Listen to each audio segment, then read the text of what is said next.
All right. Hello, everyone, and welcome to another live episode of the Inside Voice podcast. I'm your host, Carrie Roberts, and Inside Voice is part of Voice. You can learn more about Voice at voicesummit.ai, as well as their up-and-coming events. On May 26th, we have Voice Talks presented by Google Assistant, as well as June 9th, Voice Global. So I am so thrilled. We always have exciting people here. We have an extra special guest today. She has 3 or 4 other events that she's doing, and she's here with us. So I want to welcome Noelle. She is the VP of Digital Technology at NPR. Welcome, Noelle. Thank you for being here. Yay, thank you so much. I've been looking forward to it all week, so I'm super excited. Yes. So as you are all watching, if you have any questions, you can post them in the comments and we'll have her answer kind of throughout as well. So I want to start first off, Noelle, how you got into voice technology, because for those that don't know, or many that already do, you've worked for some of the top organizations, including IBM, Amazon, Microsoft, now at NPR. You've also founded Women in AI and AI Leadership Institute. How did this all begin? Where did your interest in voice first start way back when? Way back when? I guess, I don't know, it wasn't too far long ago, but I joined AWS, Amazon, I guess in 2013, 2014, and Amazon or Alexa hadn't really been born yet. And a kind of a call to arms. It was right after the Fire phone died. And I think people were a bit gun shy to jump onto a new project. And at that point, no one knew if this would be a success we basically thought it would be as successful as potentially the Fire phone was. So there wasn't a whole lot of people interested in doing it. And I was like, I didn't know anything about voice. But I have a huge aptitude and interest in new and cool things. I also have a couple people in my personal life that I felt like really could use a voice assistant. So I jumped ship, and goodness, my career has taken a massive turn since that day. I think probably my biggest lesson to people is just say yes. Even if you have no idea, if you have an interest or a passion for something, it can carry you so far. I started literally by getting an email from a friend of mine who's like, oh my gosh, this sounds like it would be fun for you. And I went and applied for a solutions architect role at Alexa Voice Service, which at the time, our main goal was just to get Alexa into devices. So I built things like a voice activated robot that makes Negronis, and I built a voice activated house watering plant, just to get people to understand how this would even work. It was my introduction to Python, so that became my now it's one of my favorite languages, but at that time I didn't know that language. So I just think it's an interesting testament to how easy it is really to shift your entire career to something else. And then actually be good at it if you're willing to put in the work and persist. Yeah, I love that. And I'd love for you to talk a little bit about what voice was like in the early days, because I feel like people in the voice space feel like it's been around for a few years. Consumers are still not sure of it. And then some people are like, no, it's been around for multiple years. I know. Yeah, there's a contingent of us who are like, this is so old hat. We've stopped saying the things we said 5 years ago. And it's so fascinating to me just to watch the amount of new people that are buying devices today that have never heard us old school people, say the things and talk about the ideas and what is possible. So I'm always reinvigorated by the newness of this thing that now kind of feels old to me. Yeah. But I started when back in the day, there were 10 people on this project that became Alexa. I was the second architect. I was also eventually, after about a year of doing voice service integration, one of the VPs at Alexa was like, oh my gosh, it would be really great. You've got such a great personality. You should really start being an evangelist. And David Zbitsky, which many of us who've been around voice, we all know, I got on the phone with him and he's like, oh, you'd be great at this. And so I joined him as the second evangelist for Alexa. And it was the most fun I had pretty much ever had.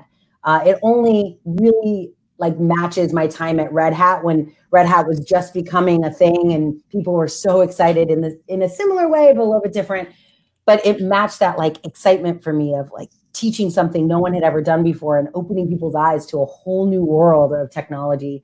And so I really enjoyed that. But back then I would get on stage and I would say, I would do my talk about the future of voice. And I'd be like, how many people have an Alexa? And literally no one would raise their hand. which I think is fascinating now, because now people kind of like look at me like incredulously, even if I ask the question, like, Right. who doesn't have an Alexa? So, and now that there's, back then there were no other players in the market, or even a sign of other players in the market. So we didn't have like competitive discussions. It was just, how fast can you go?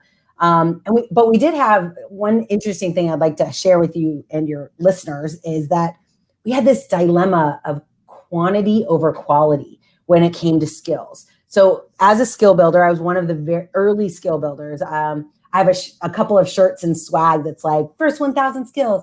And it was a really proud moment. But when we were building it, we had two kind of goals and tension. One was get as many skills on the platform as possible. And then the other is like, but make sure they're awesome and engaging and fascinating. And really, we couldn't do both, because to get skills on a platform fast, you really couldn't spend the time in that conversational design. I mean, conversational design wasn't even a thing. There was no conversational design like job description in this space, in this like voice assistant, Alexa, now Google, and Bixby space. So It was really, we were carving out this new understanding of how to build engaging skills. And I ended up building a few skills that turned out to be pretty engaging, but they were super simple. I just focused on the customer. So yeah, what were some of the initial skills that you built, and how did you come up with those ideas? Absolutely. So my very first skill was called daily affirmation. And granted, my job was to be an evangelist and go around and talk to people. So I was really like at the hip with our team at the time, was called a lighthouse skill team. And they would build these samples and post it to GitHub. And the idea, or at least my way of learning, is I go to GitHub, find code I like, and then I just try to evolve it. And that's all of my skills that hit like the top 20 or got promoted by, Forbes or Fortune magazine. All of them were lighthouse skills that I had customized, similar today to what we might know as blueprints, except there was no like button you could press or UI you could use. You were like copying and pasting the code or forking the code and using, creating your own example. So daily affirmation was one. It was literally just a string of arrays. It was based at the time on my remembrance of Stuart Smalley and the Saturday Night Live skit about like, oh gosh darn, people love you. I loved that. But then people started to take it seriously. And the fact that it was daily usage, I got incredible engagement. People used it every day. And when they ran out of I think I had 20 to begin with. They ran out of 20, they complained that it was like, I can't believe I got a repeat today. And I was like, oh my gosh, this is for real. I had one person say that it was changing their life. Right? So I had to like rethink it. And I went in and I started talking to experts in mindfulness and meditation and affirmation and positive prayer, and built a much more serious list that now you can go a full year without getting a repeat. But it's interesting, at the time it was a joke. And then because of how people use this technology, it became serious. And now it's one of my best performing skills. And it's still out. It's still out. Yeah. Oh yeah. It's still out. Very much so. I still get developer rewards for it, which is a nice perk. One of the other ones that I have is called 1 Minute Mindfulness. And this was the first mindfulness skill on the platform. It was built back in the day when you didn't have to have a 2-word invocation. So it literally, you could say open mindfulness, and my skill was the only one on the platform that would get invoked. Today, they've done magic so that, these big players like Gaiam and, actual mindfulness people and brands can get listed. But at the time, for 3 years, it ran very well. It's super high engaging across. I think I have 40 skills on the platform today. The other ones are like daily kindness, Christmas kindness, that are all just like, again, randomized ideas that are presented. Like the code itself is very simple. As a matter of fact, for any technologist here that's like interested, all of my skill code is on GitHub. Just don't copy it. I literally see my skills, like the exact daily affirmation, copied, pasted, and it's like affirmation daily or daily affirmation for you. Like, it's fine to copy it, but make it yours. Change it up a little bit. Or don't, whatever. But I want to make sure that people realize that this code is not rocket science. Alexa skill development is super accessible. And I try to make sure that my code stays simple. so that more people can be, interested in joining us in the force. Yeah. And one of the questions we get asked now, I think a lot in voice is, how do I monetize voice? How do I do something with this? Especially companies that are trying to sell to organizations. They're saying, well, can I make money off of this? What's the ROI? Yeah. Can you talk a little bit about kind of your first profitable Alexa skill, why it worked, and maybe some advice on how someone could monetize it? Yeah, so I have an evolved perspective on this, but I'll tell you where I was when I started. As I started building skills and as I started to make money, developer rewards didn't exist for over maybe 2 years.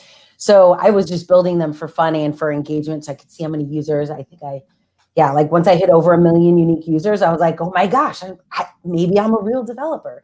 But wait, you had over 1 million unique users? Yeah, now it's that's incredible. Yeah, that's great. It is. Granted, it's kind of like people who build little ebooks on Kindle. Like you build enough of them and you'll hit that number. It's a numbers game. Eventually it happens, right? That's right. And I've been on the platform now for 4 years. So if I keep them alive, they just keep getting more users every day. But the way that the characteristics of the skill that I focused on in the very beginning were, one, daily use skills. So skills that people would come back to the platform every day to hear something new, and not like a flash briefing, right? Where it's like embedded in a chain of things, but literally they could come and be like, what's my daily affirmation? Or give me an idea for kindness, or daily kindness activity for work or kids, or like there's this whole type. Every company, every brand should have something that they can give a value on a daily basis that doesn't necessarily have to be tied into a flash briefing. When you do that, when you create some meaningful value for a user that is accessible on a daily basis, people will come back to you. Now, in this case, I didn't have any audience. I didn't have a brand. I didn't have anything, and people gravitated towards my skill. I also think it's because I am a digital marketer. So I did go to Google Trends and I did look to see what words were trending. And at the time, which luckily is still true today, words like mindfulness, kindness, social action, like these types of words were trending. And so to a new dev who's like, what skill could I possibly build that could do well? Like today, and I'm going to say it, don't make this skill someone. But today I was like, I did a kindness meditation. It was 5 minutes. And I was like, oh my gosh, I'm going to totally make a kindness meditation. When I built 1 minute mindfulness, which by the way, the number one thing people complained about was that it was not longer than a minute, but it was the limitation of the platform at the time. Right. I don't know if you saw, but now long form audio is available. So I'm like, oh, I should just go in and build a kindness meditation. And I know that it works because Google Trends shows me people are looking for it every single day. And that's another good indicator. One, make it daily use, but another, align it with things people are already looking for, and then start promoting it. Good old fashioned, social marketing. Yeah. No, we talk about that all the time. It's just like when websites started, social media started, you had to talk about it elsewhere to get people aware to be able to do it. You're talking about all this kindness stuff, and I just want to transition a bit to you as a person, because you are a mom of 4 kids. And you have one that has Down syndrome. And I saw about a year ago, you were on television, you were talking about AI and art. And that was actually, I was like, oh, I love what she's saying. And you said how it made a difference for your son. And, you have recently been kind of posting these videos of just like your real life and being a person. And I love that. So I'd love for you to just share, like, how do you balance, doing so much in your career and being such a powerhouse and all of that, while also being a mom of 4 kids and also someone with a child who has Down syndrome? How do you, as best you can, balance that and do all of it? Yeah. And I'll just add one, my dad, who he lives with me too. He's in his 70s, but he got hit by a car. So he's cognitively impaired. And so I'm like, what's one more child, really? So it's a full house. And I will say that this crisis has made it even more challenging for me to feel good. But my philosophy has always been kind of this abundance mentality. I heard Jeff Bezos, when I used to work at Amazon, he had an article or an announcement or podcast, and he said something like, it's not really work-life balance, it's work-life harmony. Now, granted, at the time, I'm like, what do you know? Mr. Bezos, forgive me, but about work-life harmony. But it resonated with me in the sense that like I can't ever achieve balance. There will never be a day, especially with 4 kids, that I feel like each one of them got the love that they needed, and each aspect of my life is in balance, like scales. Measuring how much time or how much effort. And so instead, I did adopt this philosophy from Amazon of this kind of virtuous cycle or this flywheel concept, right? Where what I do is I try to focus professionally on things that excite me and make me happy. And even if I can't deliver, 80 hours a week, which I used to do, I want to be excited, happy, fulfilled by the work that I do, so that when I show up for my kids, I'm coming from this place of fulfillment, which makes it easier for me. It's like a flywheel. I just have to add a little bit more energy to bring that to them. And then the same thing, I create valuable quality time. I'll give you a little tip for those moms out there. We at dinner time, we go around the table every night and we just say one thing, which is never one thing anymore. But we started off by saying one thing we're grateful for. And now if I don't say it, they'll be like, can we say what we're grateful for? Like, are we not doing that right now? And I love it, but it's creating that sense of gratitude, which is super fulfilling. And then I go to work and I'm like, oh my gosh, I love my family. I love my work.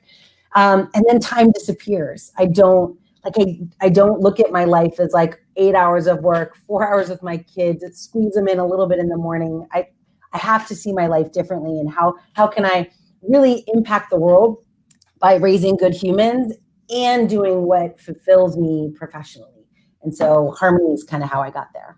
I love that. Yeah, I like that word harmony. That makes a whole lot of sense. And, you're talking about, we're in May 2020 now, talking about kind of the current state of the world. And as you slowly go back into things, where do you kind of see AI helping, especially now? I mean, we've talked about it before, but now kind of everything has changed with people worried about germs and wanting to social distance. Where do you see AI helping in this way? Yeah, there's a lot of, very sophisticated, complex ways that AI is going to work, like in healthcare. I mean, the interesting thing or nice thing, I guess, is that many, many large organizations like Microsoft and the government and have been thinking about this for a long time. So Microsoft, for example, has a huge team that's been dedicated to how do we use AI to improve healthcare long before we ran into this crisis. But there, in my mind, I guess I'm a developer, so I think a little bit differently. That there's going to be these big companies that invest in these massive models that are going to cure disease or at least improve our odds against these massive diseases. But I look at my life, as a mom, as a working parent. Right now, I am a single parent in this COVID crisis with all of my children, my dad, and my work. It's impossible. So where I go in my mind to AI is how do I make someone's life like Noelle's life easier? So for example, today I signed up for something I used to use last year, but I stopped. But I signed up again today for calendar.help.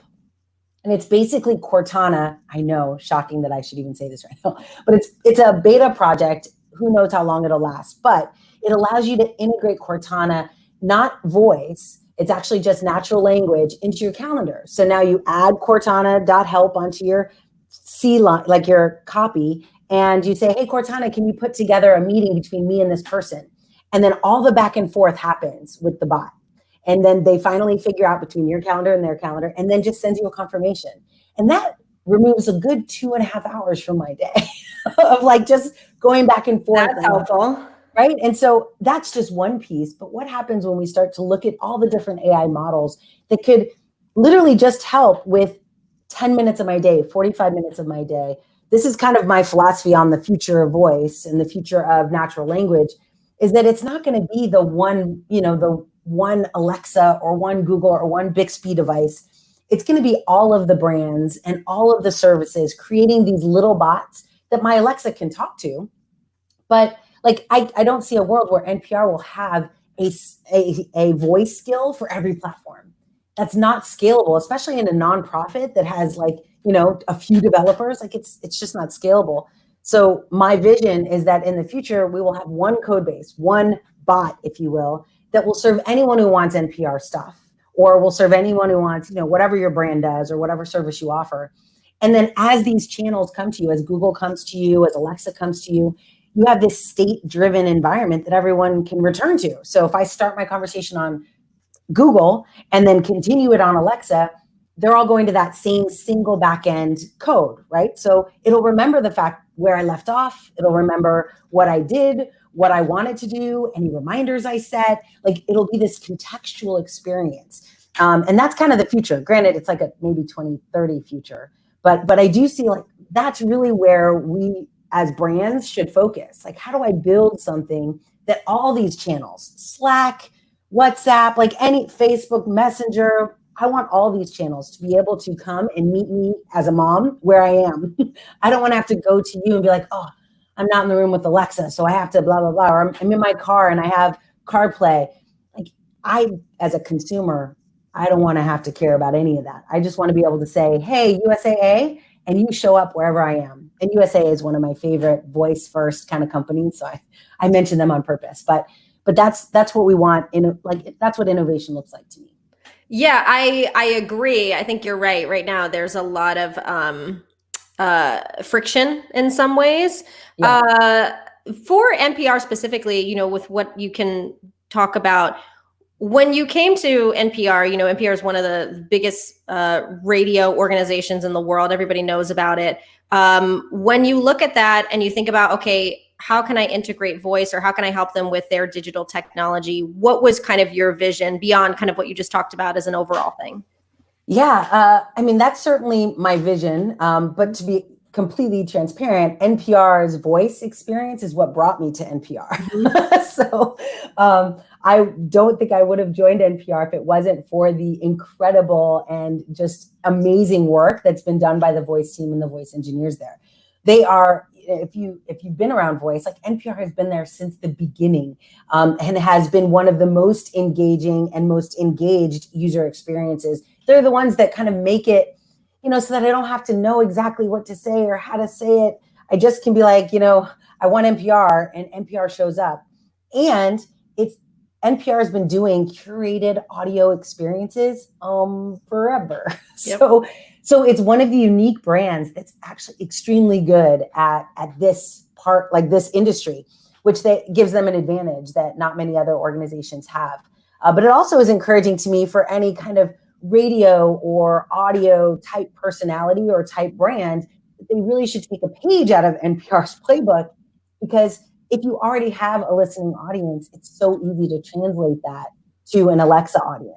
And I think so many people try to do new on Alexa and try to build a new thing as opposed to just extending their existing audience over. And it kind of goes back to your original question about like, how do people get profitable? I don't actually see Alexa skills as like the profit magnet. It is a huge accelerator though. So if I have a successful podcast or a successful blog or a successful any other content type, any other brand offering, adding Alexa to it only extends that. Right now, hundreds of millions of homes have the ability to like ask Tide for like, how do I get red wine out again? Right? These very simplistic things. I used to call it the minimum remarkable product. Like with Alexa, you just need to do one thing that's kind of cool for your audience, and they'll be like, oh my gosh, that's amazing.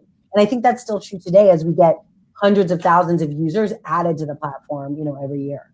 Yeah, and what I like about voice too, especially now that we have platforms where you can see visually as well, you can interact with, like you said, whether it's a podcast or a blog in a different way. You know, you're talking, you're seeing, you're hearing. Yeah. There's a lot of different pieces, which is really nice. So I agree, and I love that you're pointing that out, that it's not about creating something new, but how can you kind of really extend what you already have and what you're already doing.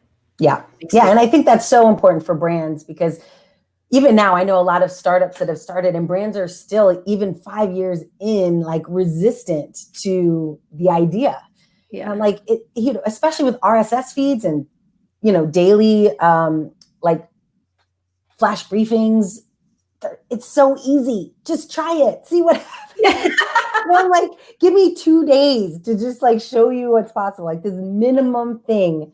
And granted, I'm not saying that we should just jump into something and not think it through and not have proper design resources associated. Yeah. But it definitely is a world where people, I see it with my dad all the time, people are way more forgiving with Alexa than they are with like a website update or with a mobile app update, right? If they say something and Alexa other than us longtime voice people who get angry quicker, I think, than most. But for the new voice people, they're willing. My dad will try something 6, 7 times before he gives up. And by that time, Alexa's pretty much figured it out or says, I don't do that, right? But he'll say the same thing over and over again without getting angry. I don't have that because I'm like, no, this NLU should totally know about that. ASR is I know too much, but I think for the vast majority of our customers, like they're willing to work with us here, and we're still, even though we're years in, we're still at the, like they say at Amazon, we're still day one. Like people are still coming to the platform for the first time, and you can still delight them with the smallest of innovative ideas. Yeah. And one other thing we were talking about before is, making sure that the AI that we create or use or interact with is ethical. What does that mean to you, and how do we create something that's an ethical experience? Oh, geez. So much. So this is actually what brought me from Amazon to Microsoft, because I was really very excited about the work that Microsoft was doing in their democratization of AI and making it available to people, but then also their additional interest in creating a partnership. They have a website called Partnerships on AI that shows these like tenets and engineering principles. So there's kind of two sides of it. I'll briefly mention. One side of it is the engineering side. And it's where, I put on my diversity and inclusion hat, which really kind of is more like water in a wave than a hat on a head. But I can't express how important it is. And we see this even today in some of our data, but it's so important to have a diverse team, not only building the model, but testing the model, deploying the model, doing user research, because without that diversity of thought, and I don't just mean culturally or gender, though those are very real, tangible ways for us to attack it, but just having different ways of people thinking, like having my dad in my house and watching him use Alexa from this like elder care perspective, and then having my son watching him use Alexa and YouTube and voice remotes and all of these things. They're very different use cases, but they're all talking to the same functionality. So as a product developer, as a product owner, I need to know all of those lenses. And without a diverse team to bubble those things up, that's going to be impossible. And I think it's our job ethically to make sure that happens. The funny thing is I recently heard someone say it's way more expensive though to build a diverse team. Yeah, it is. And it's not really expensive because the people are more expensive. It just takes a lot longer because you have to sift through way more people to get this kind of breadth of experience on the team. So that's true, but totally worth it. On the other side, though, at the beginning, going back to one of the questions you asked me earlier around my first experience, when I used to talk on stage at the very beginning, I'd get off stage and the first question people would ask me is not like, oh my gosh, that's so cool. How do I X? It was instead, how do you feel comfortable like telling your children or telling people in this audience that it's okay to dictate to a female voice, like that's okay. And I instantly had this like ethical check, like, wait, why is that okay? And is there a reason we do that? And why are all of the voice assistants female first? And like, it definitely shook me. And they were not technologists. They were, the people that study people. I don't know the term, but they were very focused on like, hey, there's an impact here. And of course, being a mom of 4, I realized that impact because all of my children at earlier and earlier ages, or I should say my last 2, at earlier ages started to say Alexa, like, as soon as they could talk, basically. And the fact that a human or a female voice responded, and then how did they respond back? Like how that dialogue was created, they don't know it too, that it's not human. There's not that conceptual distinction. So it made me wonder, as a product development team, how do I, again, from both someone building something, but also from a consumer perspective, how do we at least think about the ethics of those types of things? And that's just for Alexa. I have another, one of my biggest challenges is with like computer vision and facial recognition. But even like computer vision, voice, they kind of have the same problem. If you look at the teams that built those models, they all kind of look the same. I'll just say that. And when you change the consumer to be someone who doesn't look like those people, it doesn't perform as well. And that should be an instant indication to us that something's wrong. And I know engineers that have tried to like pull the chain on the train and be like, we should stop. This isn't good. And the velocity of that train would not stop for that, alarm. And I think that's where right now I'd like to see the leaders in these organizations hold a higher ethical bar, where they actually put teeth on these like agreements and tenants and say, no, we're going to lose money in lieu of this more ethical decision. And I haven't really seen that across large organizations, and I certainly haven't seen it in small ones. So I'd like, I think it's up to us. And that's where mindful leadership comes in, right? Like there needs to be a new level of leadership that joins these organizations that says, no, this ethical decision is more important than this financial decision. And that's hard. I do think Satya Nadella is probably one of those leaders that I could look to and go, I think he'd make that choice. He seems like somebody who would make that choice. But I haven't really seen that en masse in any of the, algorithms that are released, which is proven when a researcher's like, hey, top 5 tech companies, you launched models that are this biased. How could you do that? And it's in those moments that you just kind of go, gosh, I feel like we should change that. But it's the leadership that'll have to change. Yeah, I agree. I think, that is a challenge because you're trying to have voice be accessible to everyone of every background, of every disability, of every age. And that's hard to do. Yeah. Do you have any suggestions for like a starting point for that where you don't, go overboard and crazy and say, okay, I'm trying to make this for everyone, but also get it done, but without obviously making something unethical? Like any suggestions for how to kind of start that conversation for yourself? Yeah, I would suppose Amazon's probably a good example if you look at the trajectory of them launching new languages and you think about just hypothetically what work must go into launch a new language. Like you have to go in and build the data set around that language and that locale, and you have to talk to people. Like there's an entire, there's teams of people that work at Amazon, and their only job is to collect that data long before a language model is ever released and it ever shows up on Alexa, years before. And who knows what's happening there now and what languages they're working on now. But to your point, you can't, like if Alexa tried to launch on 12 languages the first day, it would probably still be waiting to launch. So I think if you're a startup or if you're in an organization, all you could do is, I do think that transparency in your roadmap is key. And not most companies don't want to do that because it's kind of teaching their competitors where they're focusing, giving, of course, competitive knowledge that could hurt their business.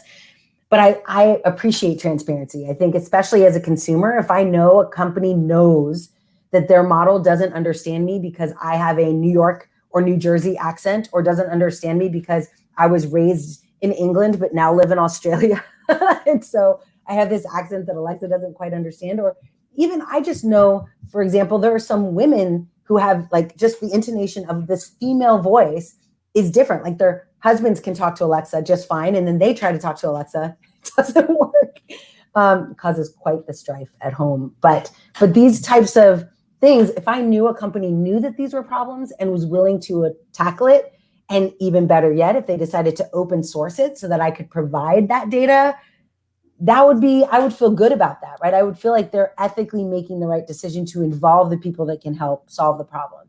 But it's when instead you let some outsider uncover it and then publish it as a scoop or a surprise. That makes me feel like, wait, either you didn't know, but you should have, or you did know and you didn't say anything. And I just feel like I don't want to be a company or in a company like that. Yeah, no, I'm 100% on the same page with you about that. But like you said, it is hard when you have a company that says, well, we're going to lose money on this. We need to make money on this, kind of deciding between the two. I would imagine that's very challenging for larger organizations. Yeah, especially around the transparency bit. Like it's hard. One way that Microsoft solved it is through their insiders program, right? They created a bunch of these insiders groups where you get to join this and you only get notified of these things if you're in that group. But obviously competitors can join those insider programs, but yeah, it's tough. So what I encourage the teams that I end up leading is I say, let's be transparent about what we can be transparent about. Because I still think in general, we're way too secretive about the things we're doing for no reason. If we get feedback from a customer and they say, we want to do these things, we should tell people pretty consistently how we're doing against those things. And for whatever reason, across tech, we don't do a great job of closing that feedback loop between when a customer says this is wrong or broken and when we've said we've fixed it. Same is true even for Alexa skills. People evolve their Alexa skills and fix problems inside of their skills that people in their reviews have complained about. The challenge, though, is that the ecosystem of that skill doesn't give us a mechanism to talk back to our users and tell them that we did that. And that's unfortunate, right? I think that's kind of part of this new methodology of how do we enable this feedback loop and reduce the opaqueness of what we're trying to build for people, especially where AI is concerned. Yeah, no, that makes sense. Do you have any advice? We talked about earlier, you have accomplished so much professionally and personally in all you're doing. Any advice for women in tech that are, or even minorities or anyone that's just feeling like they want to grow or move ahead, but maybe is feeling a little stifled? Do you have any advice for those people? Yes. Oh, goodness. So, let's see where to start. I think it's, number one, first and foremost, I would say the number one thing people notice, I guess, about me is probably the way I think or my mindset. And so if you're not in a place, where you're right now, I maybe should be worried about the economy and about working for a nonprofit and maybe I should be worried about these things, but my mind is always thinking about today I had a skill idea, which I will likely build tonight. But I'm constantly in this mindset of more and create and build as opposed to lack and less and, shrink. And I think a lot of that, even I've had horrible, disastrous things happen in my life, and they happen every chunk of years. So I feel like everything's going good. And then it's the cosmic 2x4 comes, knocks me down. But because I have this mindset, granted, it's everyone should do whatever they need to do to process whatever trauma that they go through. But I'm very quick to recover and very quick to move to that place of all right, that sucked, but how do I build on this? How do I do something with this? And so I think mindset is key. So the way I developed my mindset, granted, it started at a very young age, is through mindfulness, meditation, spending time, even if it's not sitting on a hill or Indian or cross-legged, crisscross applesauce style. But just spending time in the quiet, going to a room. Now I was telling you before we started, I'm in this room that I've never used in my house. I'm oh, exciting. Yeah. I know. I might come here more often.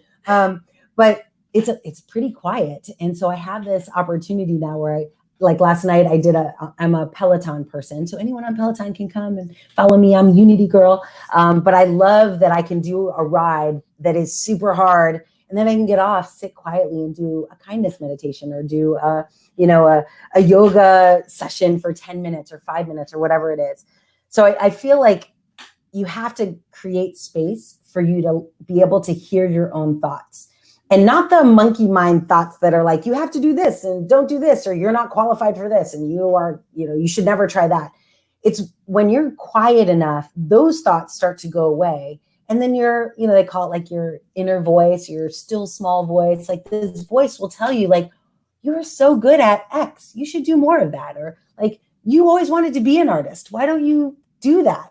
And now, especially I think in this environment, now is a chance for us to spend time doing that. You should take a break from I'm finding I'm working way longer than I used to in the day. So take a break and try and hone into that just quietness in yourself, and then figure out what do you actually love to do. And whatever it is, doesn't really matter what it is, find ways to do more of that every day. So as advice, I say first, gain some self-awareness, however you can do that. I like to exercise. I like to meditate or be in a quiet space where I can just hear myself think and then watch those thoughts evaporate into just stillness, which is the most beautiful thing. Because even though my life is never still or quiet, but if you get to a point where you have enough mental discipline, you can actually achieve that peace, even if you hear things or even see things. It's just a sense of being. But the only way I got there is through lots and lots of practice, daily practice for years. So, but the other thing is that I've done in my life that I feel like I want to share only as an example, not as a prescription, because it's certainly not for everybody. But when I saw an opportunity, I always jump. I always say yes. So building an Alexa skill, building a Python robot, I had never done that. I just said, sure. How hard could it be? I'll go buy a book and learn Python and do the work.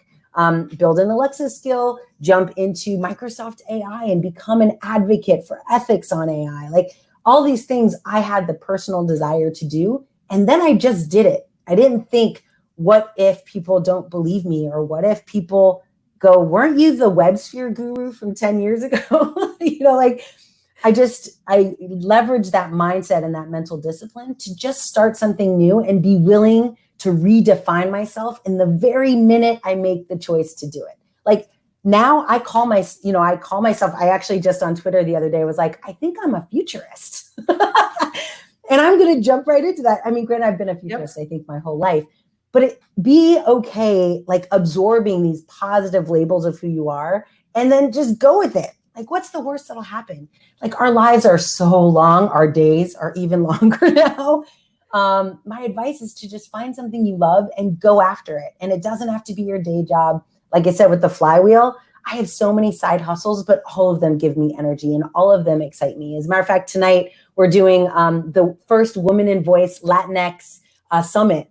And I don't have time for that, but I'm excited about it. And it's exciting that other women that are Hispanic will join forces and get to know each other. And so it's totally worth it to me. And yeah, I probably won't sleep as much as I normally do, but I will love it. I'll love every minute of it. So yeah, but thanks for asking. I hope that's helpful to somebody.